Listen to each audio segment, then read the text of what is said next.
আমাদের খেলাটি ছিল, এটা স্টেট খেলা, 8 West Bengal state savate championship. এবং আমাদের Hidden Hands Martial Arts Academy থেকে আমরা প্রত্যেক বছর বর্ধমানকে রিপ্রেজেন্ট করি। আমাদের লাস্ট 2 বছর ধরে আমরা বর্ধমানকে রিপ্রেজেন্ট করছি এবং এবছর 8 জন পার্টিসিপেট করে এই স্টেট চ্যাম্পিয়নশিপে এবং গত 20 তারিখে এটাই হয়। 8 জনের মধ্যে 8 জনাই মেডেল পেয়েছে এবং আমাদের টোটাল মেডেল 10টি হয়েছে। 6 জন গোল্ড মেডেল পেয়েছে, মানে 6টি গোল্ড হয়েছে, 3টি সিলভার হয়েছে এবং 1টি ব্রোঞ্জ হয়েছে। নাম হচ্ছে দীপান্বেশ দাস। আমি নিজে এখানকার ট্রেনার। আমার নিজের 2টো বিভাগে ছিল, আমি নিজে 2টো গোল্ড পেয়েছি। শেখ আসাদ পেয়েছে গোল্ড, পর্ণা দাস পেয়েছে গোল্ড, রণবীর বারিক একটা গোল্ড একটা সিলভার, ইভান মুন্সি একটা গোল্ড পেয়েছে, তারপরে আছে পিয়ালি চৌধুরী, ও সিলভার পেয়েছে, ইমরান কায়ুম একটা সিলভার পেয়েছে এবং বিশাল প্রধান একটি ব্রোঞ্জ পেয়েছে। ওয়েস্ট বেঙ্গলে হয়েছিল, যাদবপুর ইউনিভার্সিটির যে ওপেন এয়ার থিয়েটারটা আছে ওই যাদবপুর ইউনিভার্সিটির ভেতরেই হয়েছিল।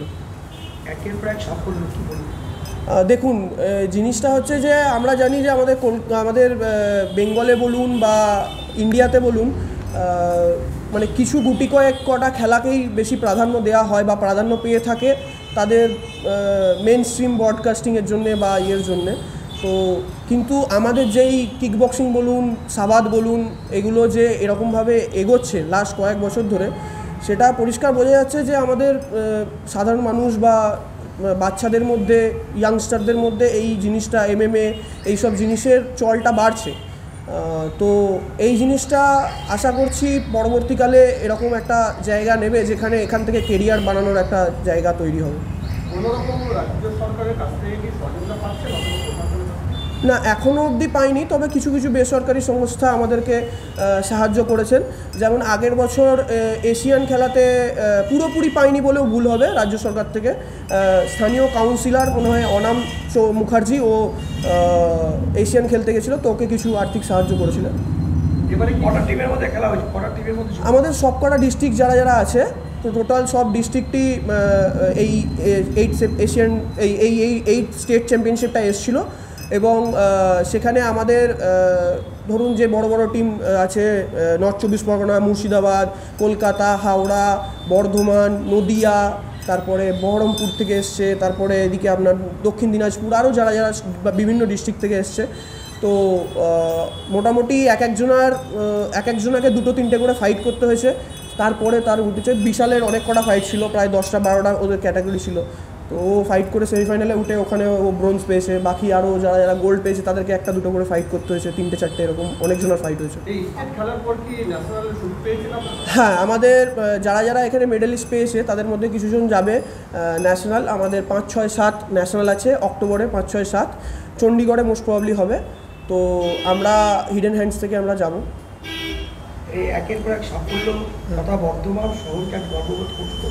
হ্যাঁ, অবশ্যই। দেখুন, আমি লাস্ট 3 বছর ধরে খেলাটির সাথে যুক্ত এবং আমি লাস্ট 3 বছরে 3বার আমি এশিয়ান করেছি, 1বার সাউথ এশিয়ান, আর লাস্ট 3 বছরের আমি ন্যাশনাল চ্যাম্পিয়ন। আর 3বার এশিয়ানেই আমার মেডেল আছে, 2বার ব্রোঞ্জ, 1বার সিলভার, আর সাউথ এশিয়ানেও আমার গোল্ড মেডেল আছে। তো আমি যে এতজনকে, মানে এখান থেকে 8 জন বলুন, 7 জন বলুন, আগে আমরা 3-4 জন যেতাম, প্রথম 1-2 বছর গেছি 3-4 জন। এই বছর যে এতজন গেছি আমরা, এটাই আমার পক্ষে মানে বিশাল খুশির যে এতজনা ইন্টারেস্ট দেখিয়েছে এখানে বর্ধমানের মধ্যে। কারণ খেলাটাই খুব নতুন, মানে আমরা UFC বলতে খুব গুটি কয়েক লোকজন জানি, মিক্সড মার্শাল আর্টস খুব গুটি কয়েক লোকজন জানি, সবাই আমরা সেলফ ডিফেন্স বলতে কিছু কিছু মার্শাল আর্টস চিনি, কিন্তু এখানে অনেক মার্শাল আর্টস আছে যেগুলো প্র্যাকটিক্যাল, স্ট্রিট ডিফেন্সে, সব কিছুতে, এবং গেমেও পার্টিসিপেট করা যায়। শুধু গেমে পার্টিসিপেট করলে যে মানে শুধু গেমই খেলা হবে সেটা নয়, সেলফ ডিফেন্সটাও তাদের তৈরি হয়, স্কিল ডেভেলপমেন্ট হয়। তো সেইখানে যে তারা, আমার স্টুডেন্টরা যে এত ভালো পারফরমেন্স করছে, এটাতেও আমি খুব খুশি। দেখুন, আমরা যতদূর জানি যে এই যে সার্টিফিকেটগুলো পাওয়া যাচ্ছে, আমরা স্টেট লেভেলের বলুন বা ন্যাশনাল লেভেলে বলুন, তো আমি আপনাকে সার্টিফিকেট দেখাবো। আমাকে ডিস্ট্রিক্ট ম্যাজিস্ট্রেট অফিস থেকে আমাকে রেকগনাইজ করেছে আগের বছর ইয়েতে 26শে জানুয়ারি যে প্যারেডটি হয় পুলিশ লাইন ইয়েতে, সেখানে আমাকে ডিস্ট্রিক্ট ম্যাজিস্ট্রেট অফিস থেকে রেকগনাইজ করেছে আমাদের গেমকে, আমাদের আমাকে এবং আমার যে অ্যাচিভমেন্ট আছে সেগুলো। এবং বেলডাঙাতে একজন মুর্শিদাবাদ বেলডাঙায় একজন এই স্টেটের গোল্ড মেডেলের সার্টিফিকেট দেখিয়ে ইন্টারভিউতে তার অনেক নাম্বার পেয়েছে। তো সার্টিফিকেটগুলোতে অবশ্যই এগুলো ইন্টারভিউতে বলুন ক্র্যাক করতে অনেক সুবিধা দিচ্ছে। একদিকে দেখা যাচ্ছে যুবকরা নেশাগ্রস্তই আছে, আর আপনারা হচ্ছে জেলার নাম উজ্জ্বল করছেন, কি বলবেন? দেখুন, বলতে গেলে যে যুবকরা মানে এইসব বাজে জায়গায় চলে যাচ্ছে, তারা যদি এইসব ইয়ের সঙ্গে যুক্ত হন বা তাদের বাড়ির লোক যদি এইসব জিনিসে যুক্ত করেন, সেখানে কিন্তু তাদের যে বাজে দিকটা আছে সেখান থেকে বেরিয়ে আসার একটা প্রবল সম্ভাবনা আছে। এবং তাদের কারণ জিনিসটা হচ্ছে শুধু আমাদের এটা ফিজিক্যাল এক্সারসাইজ নয়, আমাদের একটা মানসিক একটা এক্সারসাইজও হয়, মেন্টাল ফিজিক্যাল দুটো, মানে মাসেল মাইন্ড কম্বিনেশন যেটা আমরা বলি। তো সেই জিনিসটা যেহেতু থাকে, আমাদের একটা ডিসিপ্লিনের মধ্যে থাকি আমরা, তো সেই ক্ষেত্রে তারা অবশ্যই এই জিনিসগুলো থেকে বেরিয়ে আসতে পারবে। এবং আমি চাইবো যেন যত সংখ্যক লোক বা ইয়াংস্টাররা এইটার সঙ্গে যুক্ত হয়, যাতে যেন ওই বাজে দিক, সমাজের যে বাজে দিকটা থেকে তারা যেন যুক্ত না হতে পারে। ন্যাশনাল আমাদের ইন্ডিয়াতেই হচ্ছে, চণ্ডীগড়ে হচ্ছে। হ্যাঁ, আর এশিয়ানটা মোস্ট প্রবাবলি নেপালে হবে, পরের বছর হবে। আমাদের এই স্টেট সাভার চ্যাম্পিয়নশিপে যে খেলাগুলো হয়েছিল, তো সবকটা খেলার মধ্যে আমি বেস্ট ফাইটার অ্যাওয়ার্ড পেয়েছি, আমাদের বেস্ট সাভার বক্সার কমব্যাট। এবং এই অ্যাওয়ার্ডটা আমাকে দেওয়া হয় কারণ আমি 9 সেকেন্ডে একটি নকআউট মেরেছি এবং খেলা শেষ করেছি। তো 9 সেকেন্ড মানে স্টার্ট হওয়ার 9 সেকেন্ডের মধ্যে আমার এই খেলাটা শেষ হয়ে যায়, আমি অপোনেন্টকে নকআউট করে দিই। তো সেই জন্যে বিচারকরা আমাকে বেস্ট ফাইটার অ্যাওয়ার্ড দিয়েছে। আমাদের যারা জাজেস ছিল, রেফারি ছিল, তারাই এটা বিবেচনা করে দিয়েছে। আমার নাম দীপান্বেশ দাস, আমি বর্ধমান সাবাত অ্যাসোসিয়েশনের জেনারেল সেক্রেটারি, আমার সাথে আছে বর্ধমান সাবাত অ্যাসোসিয়েশনের প্রেসিডেন্ট। আমি রিসেন্টলি আমাকে টেকনিক্যাল ডিরেক্টর বানানো হয়েছে ওয়েস্ট বেঙ্গল সাবাত অ্যাসোসিয়েশনের, এবং আমি মেম্বার অফ ইউথ কমিশন সাবাত অ্যাসোসিয়েশন অফ ইন্ডিয়া। প্রথমেই বলে রাখি, লড়াই করাটা হচ্ছে, লড়াই করার প্রবণতা মানুষের জন্ম থেকেই থাকে। এই মার্শাল আর্টের মাধ্যমে এই লড়াই করার প্রবণতা আমরা খেলাধুলার মধ্যে প্রতিফলিত করার চেষ্টা করি। তো টেকনিক্যালি সাউন্ড হচ্ছে দীপান্বেশ। আমি ছাত্রদের জন্য গর্বিত, এর জন্য আমার এখানে আজকে আসা।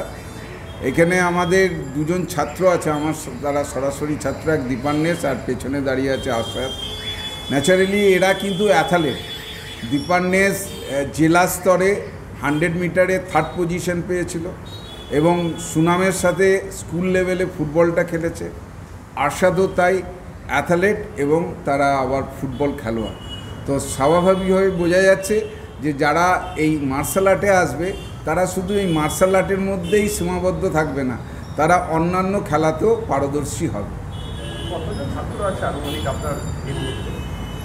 এই মানে আমি মার্শাল আর্টের ছাত্রর কথা বলছি না, আমি আমার যেহেতু এরা আমার একটি ইংরেজি মাধ্যম স্কুলের ছাত্র, বর্ধমান ইস্ট ওয়েস্ট মডেল স্কুলের, তো তাদের আমাদের এরা এই দুজনই হচ্ছে আমার স্টুডেন্ট, আর আমার ছাত্রের বাদবাকি সবাই হচ্ছে ছাত্র। এবারে কোন ইউনিভার্সিটি থেকে ওরা জয়লাভ করেছে?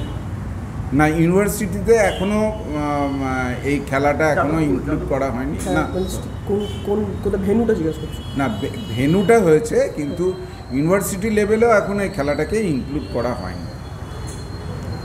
আর এই হিডেন হ্যান্ডস, এটা অনেক দিন, গত 3-4 বছর ধরে চালাচ্ছে বড়বাজার চৌমাথার এখানে, বিশেষ করে যে চৌমাথাটা বিখ্যাত আর কি, হ্যাঁ, যেখানে সমলাপাড়ার দিকে চলে। সাফল্য পেয়েছে এবছর, সাফল্য 24-25 2 বছর। হ্যাঁ, ও তো ইনবর্ন অ্যাথলেটরা যে কোনো খেলায় যখন যাবে সেখানে সাফল্য লাভ করবে, এটাই হচ্ছে ফর্মুলা। শহর বর্ধমানকে আজকে এরা দেশের বুকে, রাজ্যের বুকে পরিবেশন করছে গর্বের সাথে, কী বলবেন?